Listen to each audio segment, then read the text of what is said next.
Republican Party of India Athawale गट परभणी जिल्ह्याचा बुलंद आवाज डी.एन. दाभाडे राज्य संघटक यांचा आमदार डॉक्टर रत्नाकर गुट्टे यांचा जाहीर पाठिंबा दर्शवत पत्रकार परिषद घेण्यात आली.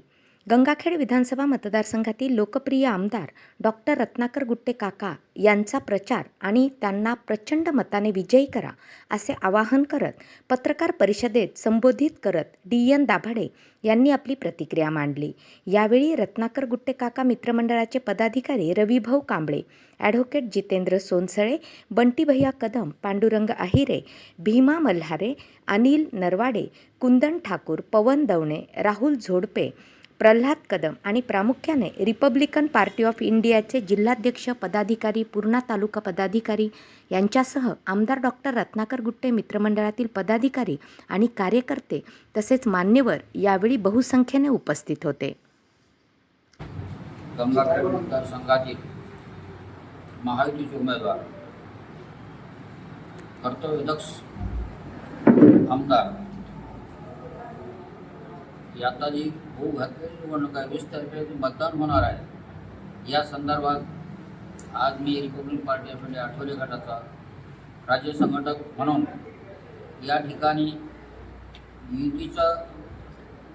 आमची युती आहे त्या संदर्भात मी या ठिकाणी त्यांना आमच्या पक्षाचं जाहीर पाठिंबा आहे असं या ठिकाणी प्रथम जाहीर करतो.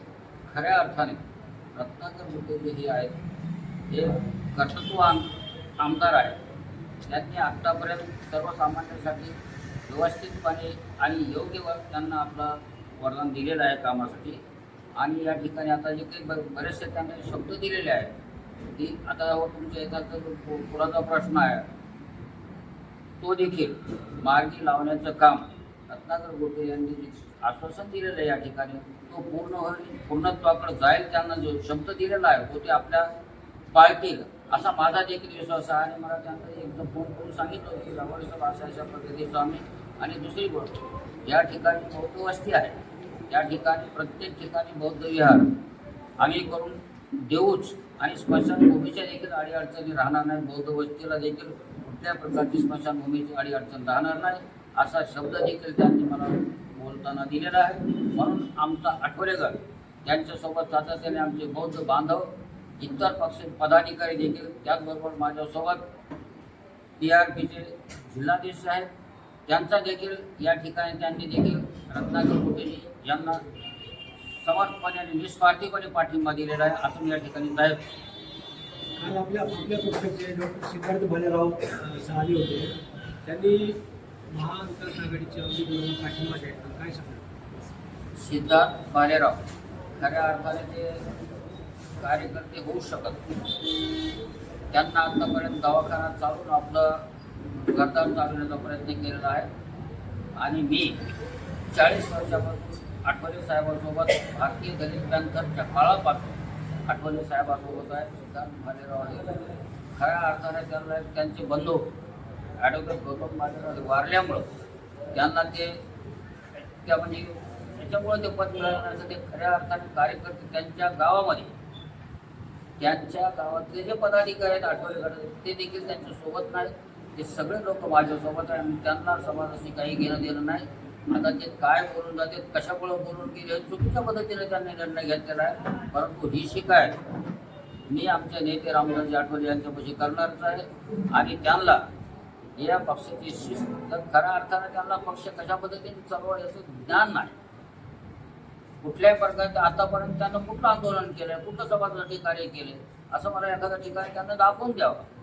आणि खऱ्या अर्थानं आम्ही आजपर्यंत 40 वर्षापासून परभणीत 35 वर्षापासून या ठिकाणी मी आलेलो आहे. गारण घालण्यासाठी सुद्धा मी प्रयत्न केलेले आहेत, पण सिद्धार्थ भालेराव मीटिंगला सुद्धा येत नाही. ही पद्धत चुकीची आहे. कोणाला चुकीच्या पद्धतीनं अपशब्द वापरणं त्याच्यामुळं आपलं काय आपण मोठे आहोत असं सिद्ध होत नाही. माणसानं कसं, ही लोकशाही आहे. लोकशाहीमध्ये आपण कशा पद्धतीने बोललं पाहिजे. आणि ज्याला काही लोकशाहीचं नॉलेजच नाही, ज्याला काही समाजकार्याचं नॉलेज नाही, त्याच्यातून अशी वक्तव्य निघणं हे निंदनीय आहे. आता बंडू जाधवचं एक आता मला एक सांगायचं आहे. आता पुन्हा काय लाटलंय हे प्रत्येकानं आपलं आपलं आत्मपरीक्षण करावं. मी बोलण्यापेक्षा प्रत्येकानं त्यानं स्वतःचं आत्मपरीक्षण करावं की आपण किती पर्यात आहोत. हे मी टीका टिप्पणी करण्यापेक्षा त्याला कळतं, ज्याची त्याला कळतंय ना.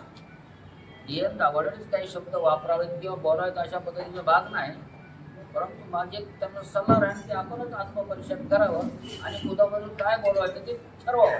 कारण माझ्या या ठिकाणी एकच आव्हान आहे की रत्नाकरजी गुट्टे हे सर्वसामान्यांसाठी काम करणारे नेते आहेत आणि ते बौद्ध समाज असो किंवा इतर कुठलाही समाज असो त्याच्यासाठी ते सातत्याने धडपडत असतात. त्यांचं जे कार्य आहे ते सर्व समाजाला धरून आहे. कुठलाही समाज, मुस्लिम समाज असो, बौद्ध समाज असो, मातंग समाज असो, कुठलाही समाज असो, ते सर्वसामान्यांना जवळ धरूनच काम करत होतं. आमच्या गंगाखेडमध्ये बरेचसे कार्यकर्ते ते त्यांच्या कामामुळेच त्यांच्याकडे गेलेले आहेत. माझा तालुका अध्यक्ष त्यांच्याकडे सतीश मोबाळे म्हणून कार्यकर्ता आहे, तो रत्नाकर गुट्टेकडेच आज काम करतो, कारण त्यांचं काम बघून. म्हणून आमचे कार्यकर्ते त्यांच्यासोबत आहेत आणि आम्ही सुद्धा युती आहे म्हणून आम्ही त्यांच्यासोबत आहोत. मग याच्यासाठी की विकासासाठी प्रत्येक समाजाला न्याय मिळेल यासाठी गुट्टे साहेबांना मतदान करायचं. पुढं काम कंप्लीट केलं. याच्या अगोदर आलेले जे होते त्याच्या अगोदर निवडून आलेले होते 15 वर्षापूर्वी, त्याने काय काम केलं? त्याच्यापेक्षा याने जास्तच काम केलं. 15 वर्षापूर्वी जे आमदार होते त्याने काय दिवे लावले आणि 5 वर्षात त्याने काय काम केलं ते 5 वर्षाचं काम ते बघा आणि 15 वर्षाचं काम त्यांचं काढ ना. आपल्याला दिसून यायचं कोण काम करणार कोण नाही ते.